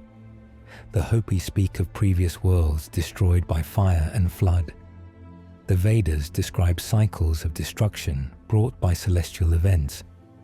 The Maya tracked vast cycles of time culminating in renewal after upheaval. These stories converge with Egyptian myths, all pointing to the sky as the agent of endings and beginnings. Atlantis was not just lost to the sea. It was consumed by a cosmic event that reshaped the earth. The ancients looked upward not only to find order, but to remember chaos. In their temples and star maps, they preserved the story of cataclysm as both history and prophecy. The end of Atlantis is written in the skies, and Egypt became its scribe. The stars remind us that civilizations are fragile, that time moves in cycles, and that what has fallen once can fall again.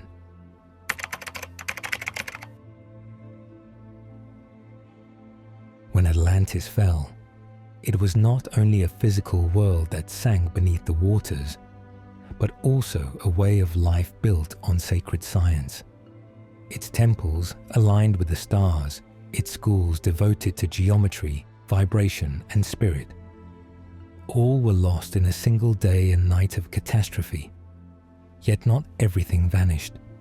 Survivors carried fragments of that wisdom eastward, planting its seeds in Egypt, Sumer, and beyond.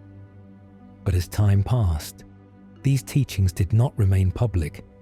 They moved underground, hidden in sanctuaries and cloaked in symbols, becoming what we now call the mystery schools.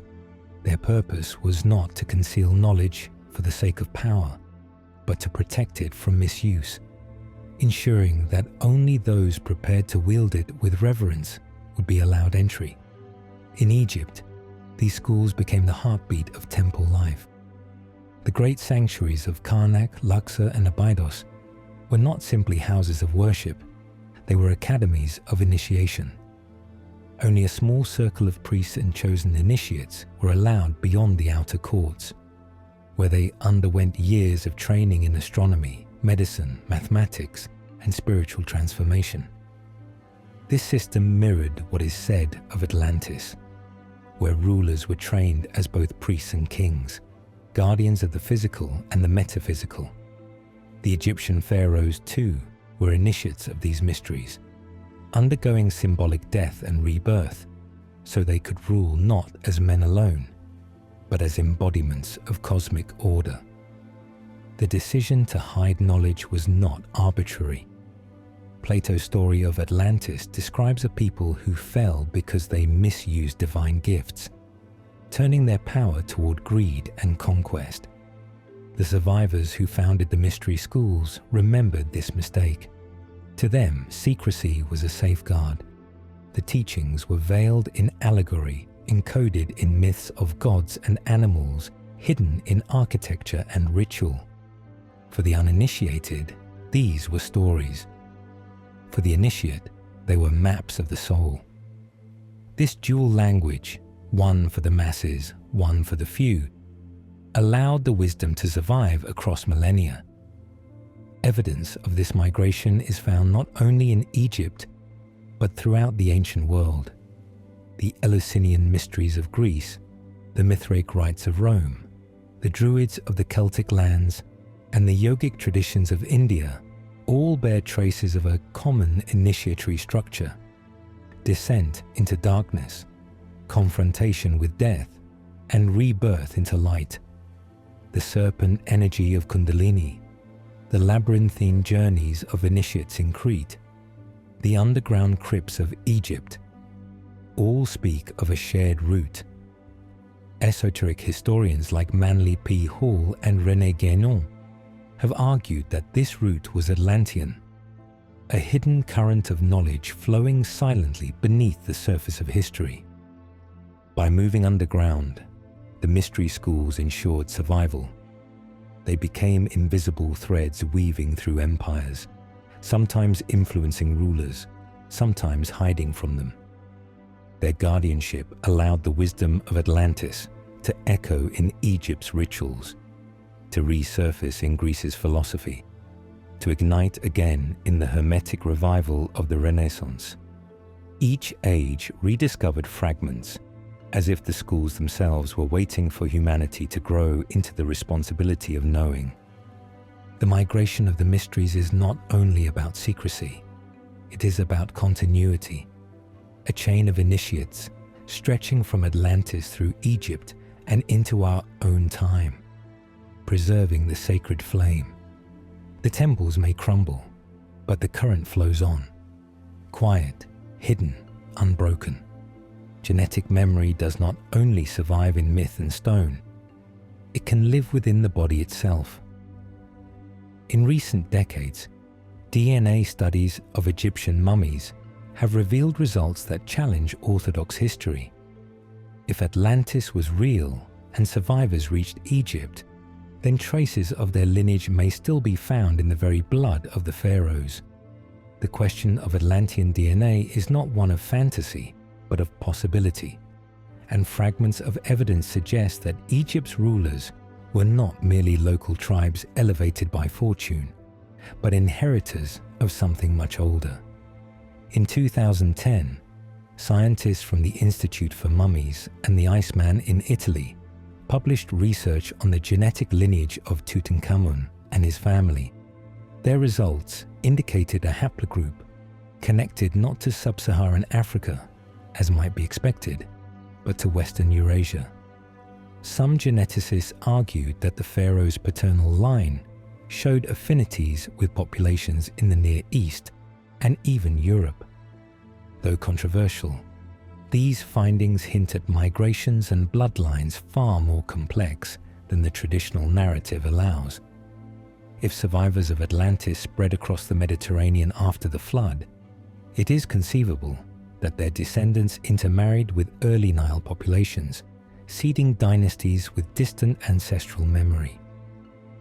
The Amarna dynasty, to which Tutankhamun belonged, presents another anomaly. Mummies of Akhenaten and others in his line show elongated skulls, features that have fueled speculation for over a century.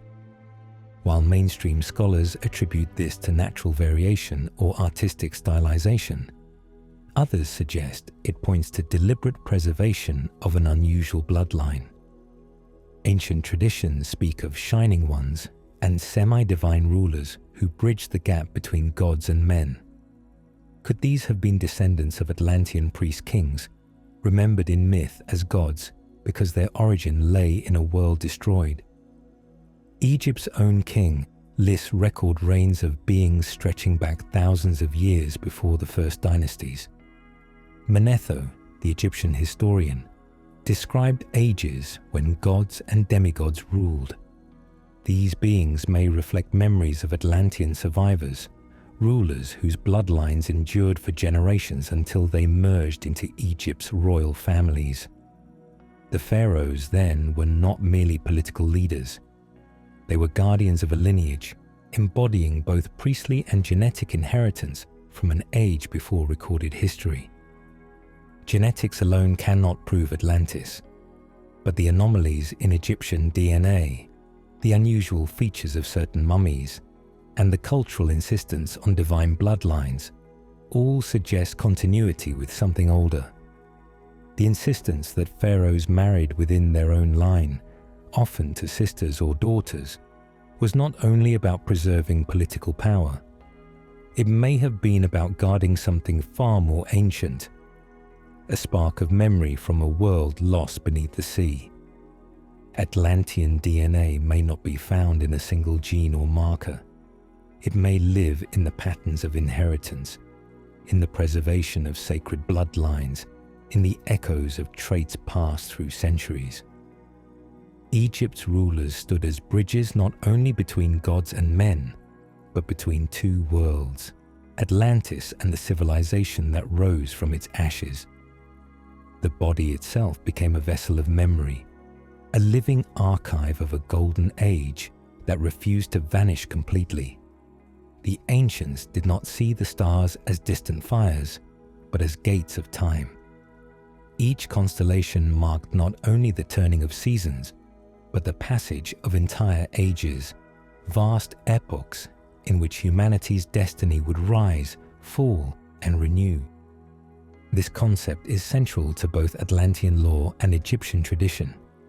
If Atlantis mastered the cycles of the heavens, then Egypt became its heir, encoding a hidden map of ages into temples, myths, and zodiacs. To modern eyes, these may appear as decoration or religious art. But to initiates, they were calendars of the soul, guides to when wisdom must be passed on and when new cycles would begin.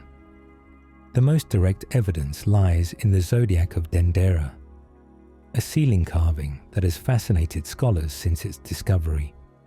The zodiac shows the familiar 12 signs, along with planetary alignments and astronomical events.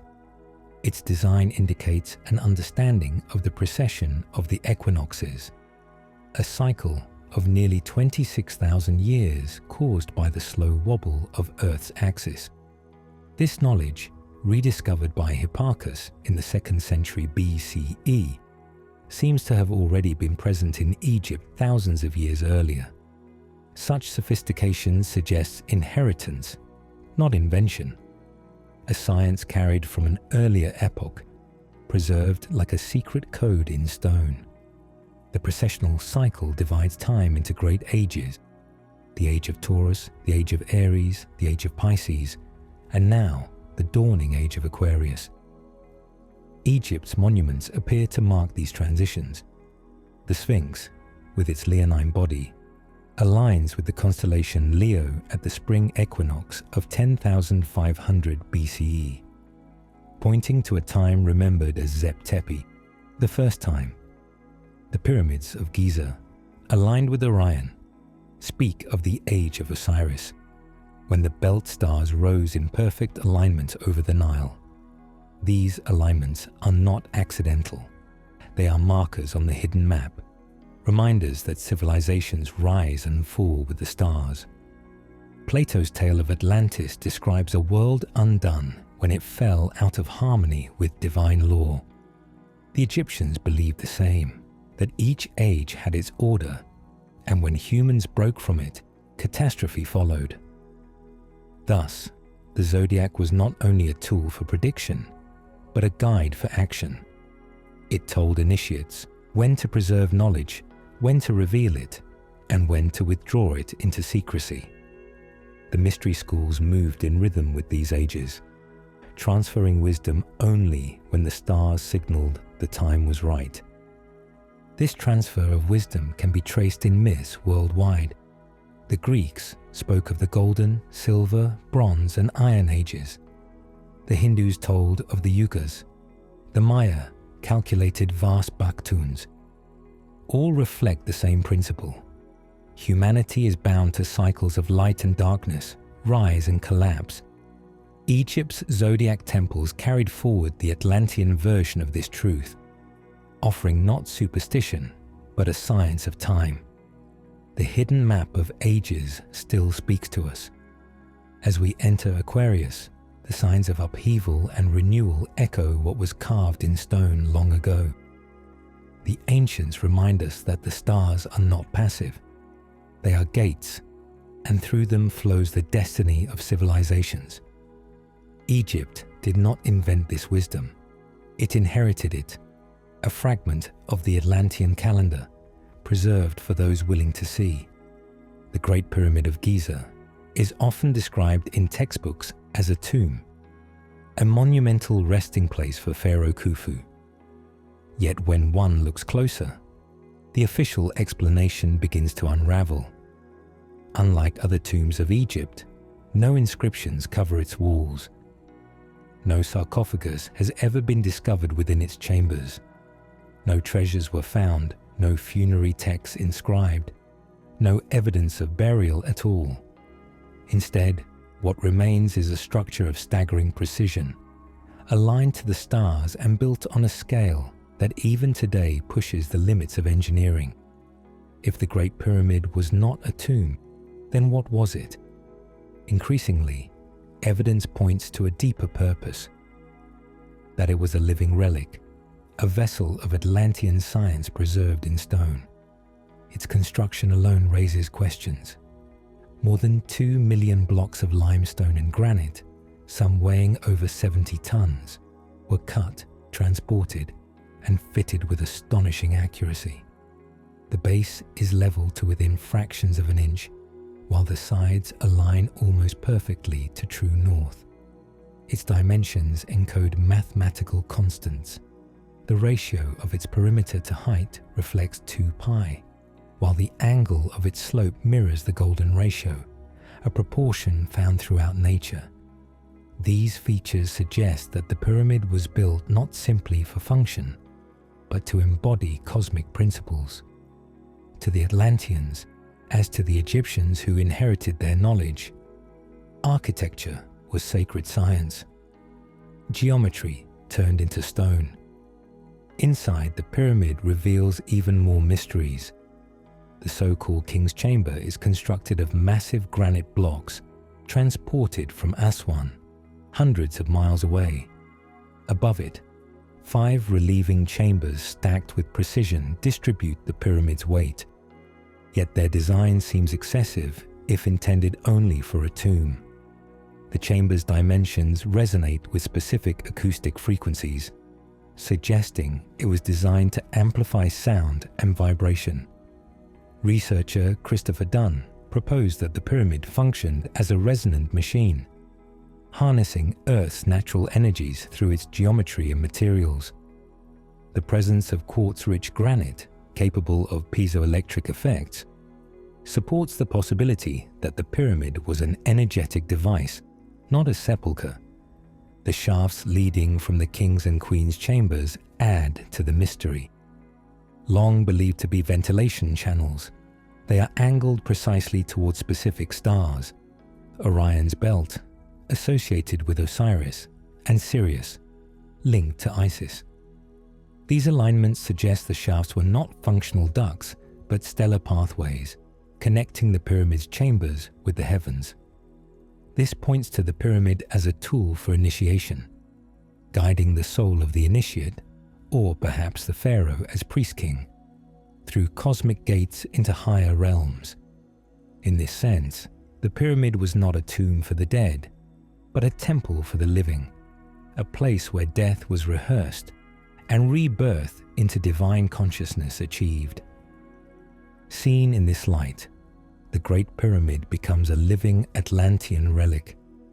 It preserves in stone the knowledge of a civilization that understood energy, vibration, and the cycles of the stars. Egypt may have inherited its guardianship, but its origin lies in a science far older than dynasties. To stand before it is to stand before a monument that refuses to die, a silent testimony that whispers, "This is what was saved from the flood." The sands of Egypt do not only bury monuments, they also bury truths. For generations, modern Egyptology has insisted on a narrow story, that Egypt rose in isolation, that its pyramids were tombs, that its myths are allegories rather than memories. Anything that suggests greater antiquity, contact with lost civilizations, or evidence of advanced knowledge is quickly dismissed, often ridiculed, and almost always ignored. The silence of Egyptology is not simply oversight. It is a deliberate boundary placed around the narrative of human history. To acknowledge more would be to rewrite everything we think we know about civilization. This silence can be traced to the birth of the discipline itself. In the 19th century, when Egyptology was formalized, the Western academic world sought tidy timelines that reinforced the idea of linear progress, from primitive tribes to organized states to modern nations. The idea of cyclical rises and catastrophic falls did not fit the model. To suggest that Egypt inherited wisdom from Atlantis, or that its monuments predated the Nile Valley dynasties, would have shattered the paradigm that civilization began only 6,000 years ago in Sumer and Egypt. And so the anomalies were quietly set aside. Evidence of water erosion on the Sphinx, which geologist Robert Schoch dated to the end of the Ice Age, was met with fierce resistance. Astronomical alignments of the pyramids to 10,500 BCE, highlighted by Robert Bauval, were dismissed as coincidence. The Osirian of Abydos, which looks nothing like the temples of Seti's time and appears far older, is still officially dated to the New Kingdom, despite clear contradictions. Time and again, whenever evidence points to a deeper antiquity, the silence grows louder. Scholars guard the boundaries of the accepted timeline, unwilling to consider that Egypt's origins may stretch back to a forgotten world. Why this resistance? Partly, it is fear of destabilizing authority. To admit that Egypt preserved Atlantean knowledge would undermine the foundations of archaeology, history, and even religion. It would challenge the notion that progress is linear, that we are the pinnacle of human achievement. It would suggest instead that we are a species with amnesia, as Graham Hancock has argued. A people who once reached great heights fell and are only now beginning to rediscover what was lost. Such an admission would demand humility, and humility is something institutions rarely embrace. There is also the matter of control. Knowledge is power, and to rewrite history is to shift power. Acknowledging Atlantis and its echoes in Egypt would open doors to questions about humanity's true potential, our relationship to the cosmos, and the cycles that govern our existence. Silence maintains order. To break that silence would invite awakening, and awakening cannot be easily contained. And so the monuments stand, their voices muffled not by sand alone, but by a narrative enforced in lecture halls and textbooks. Yet silence cannot erase stone. The pyramids, the Sphinx, the Osirian, they continue to speak for themselves, whispering truths that wait for ears willing to hear. Modern Egyptology may deny, but the monuments remain, carrying memory through the ages. In time, silence itself becomes the greatest evidence of what is being hidden.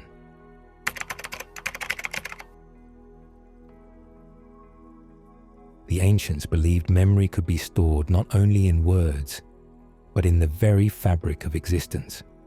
The concept of the Akashic records, a vast, invisible library said to contain every thought, action, and event in the history of the world, emerges from Hindu and theosophical traditions, yet its essence can be found across cultures. In Egypt, this idea was not written explicitly, but encoded in stone. The temples, pyramids, and monuments were not just places of worship or burial. They were designed as physical repositories of memory, aligning earth and sky, so that the wisdom of lost ages could be preserved beyond the fragility of paper or oral tradition.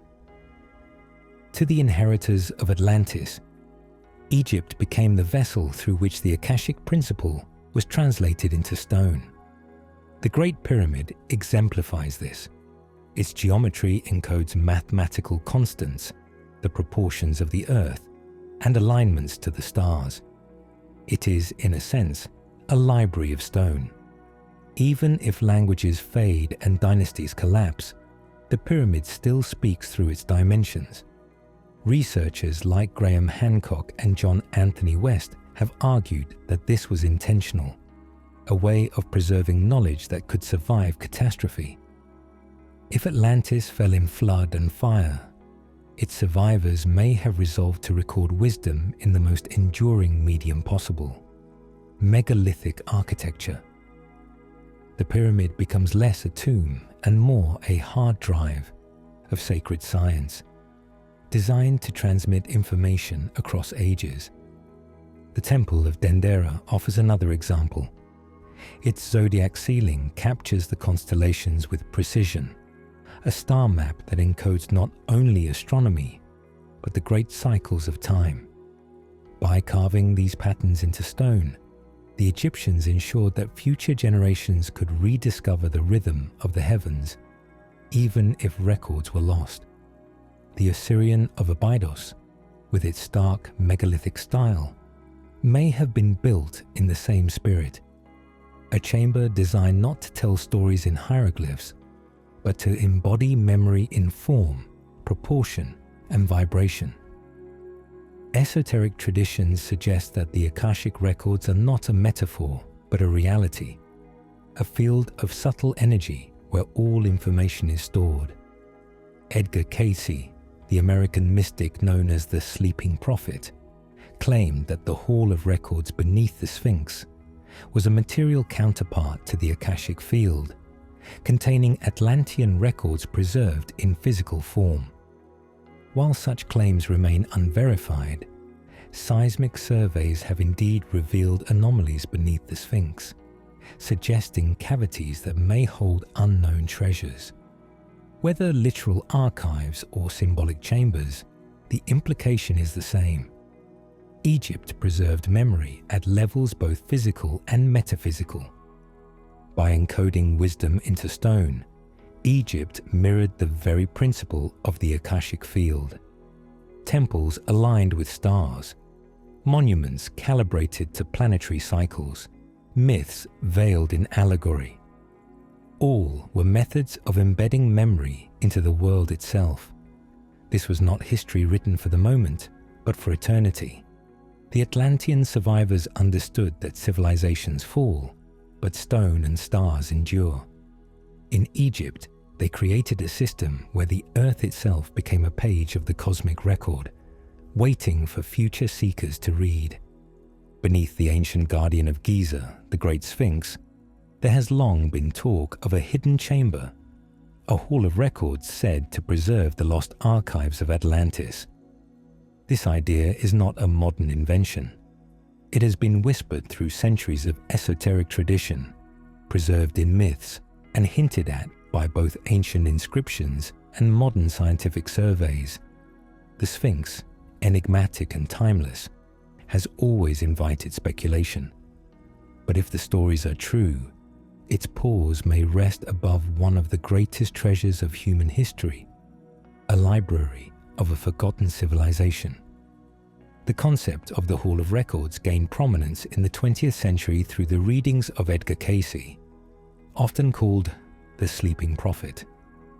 He claimed that survivors of Atlantis, fleeing the destruction of their homeland, established 3 repositories of knowledge, one in the Yucatan, one in Atlantis itself, and one in Egypt, sealed beneath the Sphinx.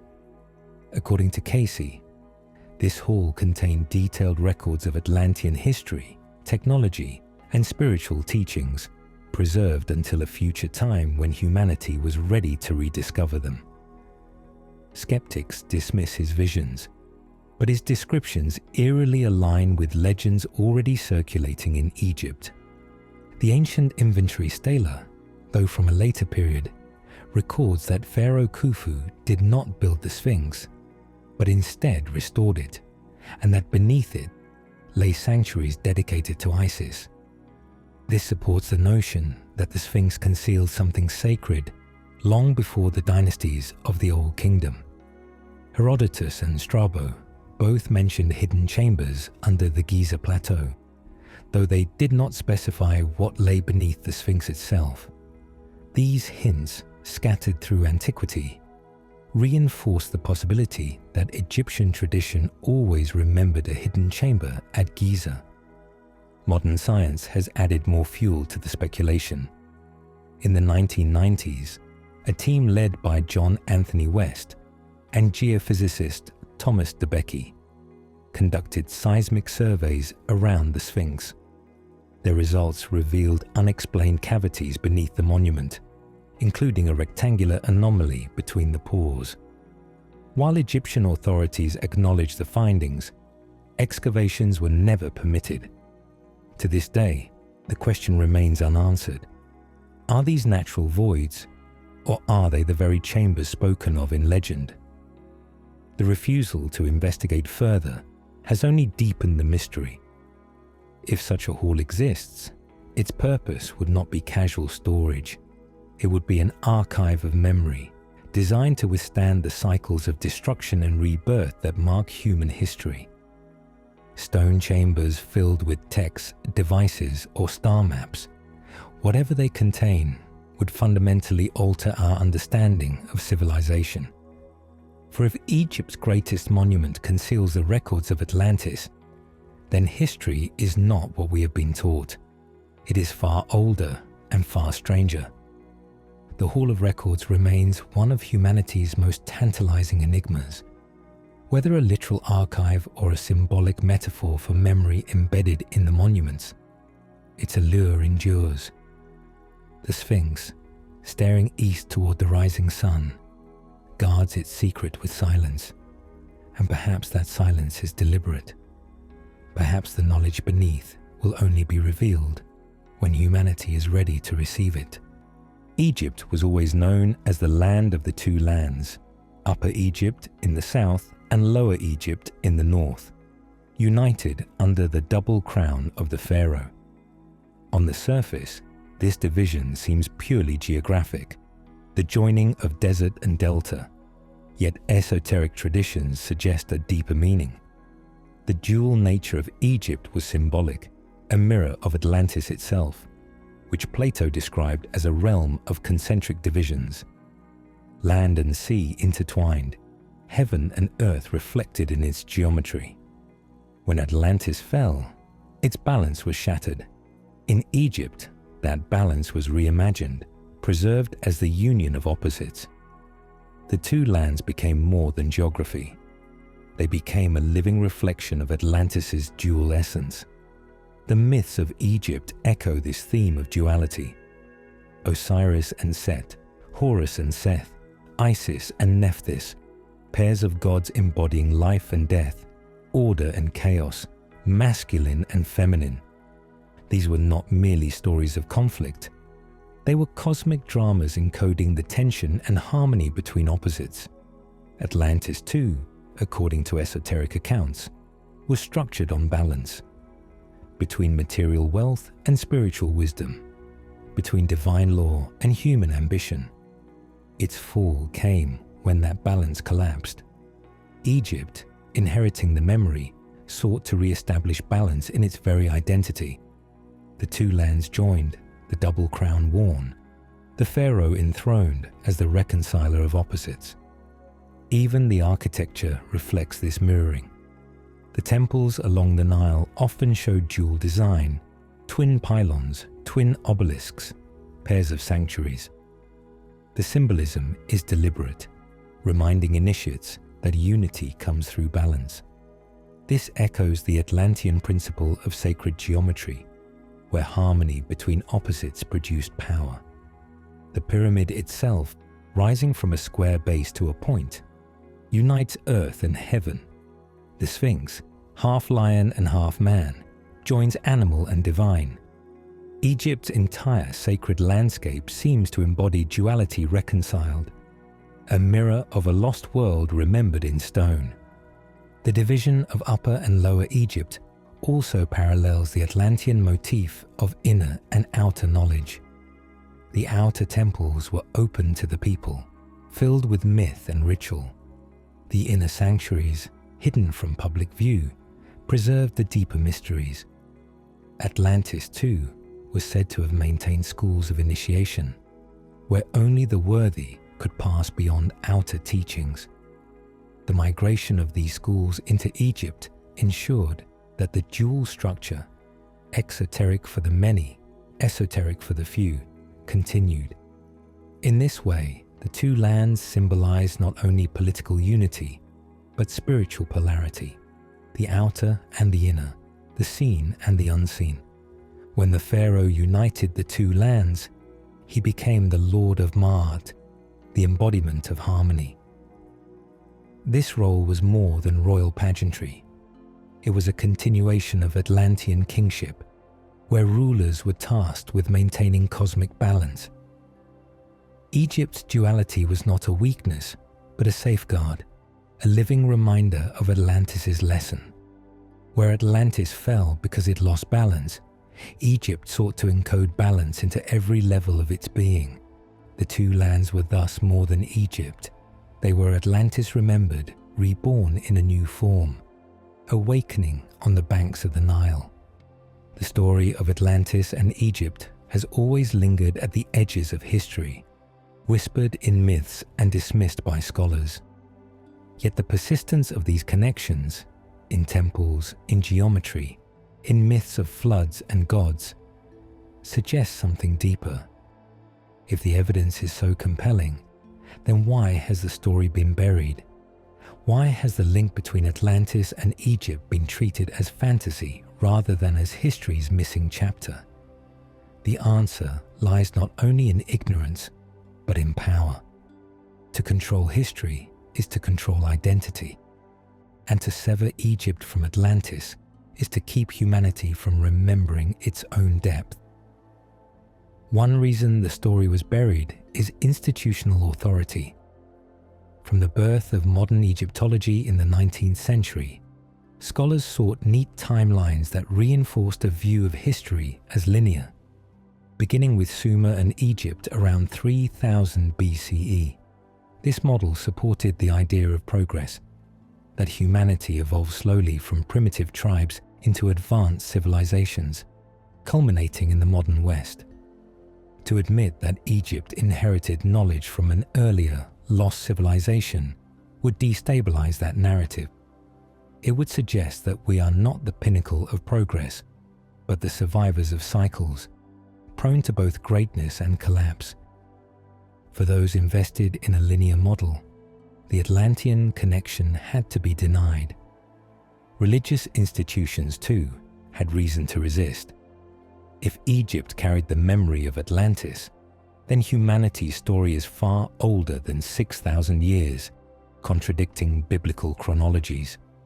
The flood myths, echoed in Genesis, would be revealed as fragments of an older global memory, not exclusive revelation. This undermines claims of singular authority, and so it was safer to consign Atlantis to allegory and Egypt's mysteries to pagan superstition. Silence, in this sense, protected doctrine. Political power also benefits from forgetting. Knowledge of cycles, of civilizations rising and falling, challenges the illusion of permanence. Empires thrive on the belief that their authority is unshakable, their systems eternal. To remind humanity that even Atlantis fell, despite its brilliance, would plant seeds of doubt in the permanence of any ruling order.